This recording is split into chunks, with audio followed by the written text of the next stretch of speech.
This is a continuation of 7, number sense 1, adding, subtracting rational numbers. We've been working a little more, I've been focusing with fractions, have definite steps. Game plan, you decide whether you need to add or subtract the values, then you do not forget to sign on the answer. One thing that we haven't really gone into much detail with is the adding and or subtracting of decimals along with mixed numbers and or fractions. So that's what we will focus on a little bit today. So I have an example here. We've got 14 and 6/10 combined with -3 and 7/10 and 8 and 4/10. So in this situation here, we just strictly have 3 decimals. No fractions involved at all. Remember, when adding or subtracting decimals, you got to always make sure the decimals are aligned. So what I would do if I were you facing a question like this, if you think about it, what we did with integers when it came down to it, like if you imagine this is 14 plus -3 plus 8. I always told you what I would do first would be to combine the ones that have the same signs, and then you deal with the subtraction one time. I'd do the same thing here. So if I were you, I would go ahead and take the decimals that have the same sign, combine those first. Again, decimals are aligned. That way the tenths, the ones, the tens are all aligned. So these two together are 23. And then lastly, I would put together the ones that are different. And in this case here, you're subtracting. So take the little one, which is this, away from the big one.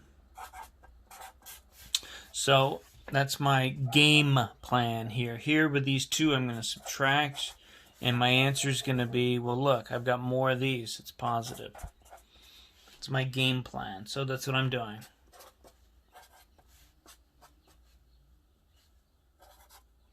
So in this case here, final answer, 19.3. Okay? That's, again, just dealing with decimals. And if I were you, if you only had decimals, put together the same signs first. There's no question here. We're adding these, and it's a positive result.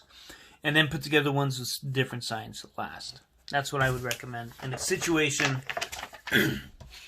like that. Let's say we have another situation here, and this is what you'll see a lot of in the practice. It's 14 and 3/5 plus -6 and 2/10. Well, in a situation like this, you're going to have to decide, I guess. You're going to have to decide, you have to read and see what they're asking for. You might be asked to give a decimal answer, and you might be asked possibly to give a fraction answer. It depends. Depends on the situation. You should be able to get both. Okay? This is not a repeating decimal, so you have options. If you have a repeating decimal, I definitely, you do not convert those. This fraction, if it's a repeating decimal, do not convert it to a decimal and add. Okay? So if you've got fractions with like 3 at the bottom, or 7, or 6, or 9s, those are often repeaters. These, you don't have options. You cannot add or subtract or multiply or divide with repeating decimals. So in this way, it is nice to change the decimals to fractions. That way, I don't know. I just think that you might be saving yourself some time. So in this case here, I am going to decide to take this decimal and change it to a fraction. I've got 14 and 3/5 plus, well, you change it to a fraction. We've talked about this. Read it. -6 and 2/10. Read it and write it as a fraction. -6 and 2/10. It's that simple. Anytime you have a decimal and it's back one place, it's tenths. And if you have a decimal that's back 2 places, it's hundredths. That's all you really need to, deal with or worry about. Obviously 3 is thousandths. Okay? But for the most part, just these two are all you really need to deal with quickly. See? It's back one place, so we call it 2/2. All right, now from here, I'm going to do what we've been doing. I'm going to come up with my game plan. This shows me 14 plus -6, so I will subtract. And then when I'm done, the sign on my answer here is going to be positive. That's it. That's my game plan. So here I go. I'm going to subtract. I'll take the little one away from the big one. In order for me to do this, I've got to have common denominators. So this whole fraction gets multiplied or doubled. Gets multiplied by 2. This, I'm just going to slide it over. I'm going to move it over. So it's in a line. Now, I'm going to go ahead and do the math. Now that I've changed the fractions correctly, I can now subtract the numerators. Do not subtract the denominator. I mean, come on. That'd be ridiculous. You'd have 0 every single time. And then do not forget to subtract the whole numbers. Okay, then I have to go back and double check my game plan. Good, it's positive, so I am finished. Oh, the fraction can be reduced. If it can be reduced, then go ahead and do it. So it's 8 2/5. Okay. All right. I'll show you one other example, and then we will practice some work together. We got 15 9/10 minus 6 1/5. And you're being asked to find the difference. Well, here's what I'm going to do. I'm going to rewrite this. Rewrite. So there's a negative value and that's positive value. I have options. I do. I could easily and quickly change this to a fraction. And I think I'll do that. So this is what? 15 and... Very good. We're changing its form so we can find the difference. Okay? All right? So, I mean, that's an option. You could also change this to a decimal.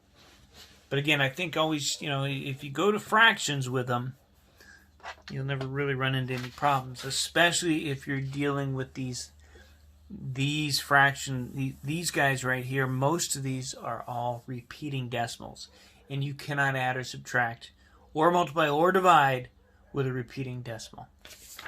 Okay? All right, so here I go. I am going to come up with my game plan. I like to draw this little piece of popcorn. And it's 15 plus -6, right? So I need to subtract. And then what's the sign on my answer going to be? I got 15 and I got -6. Which one's larger? This one. So it's going to be positive. So that's my game plan. I'm going to get down to business and carry out my game plan. I like to, when I'm adding and subtracting with fractions, definitely, I like to write them so it's vertical.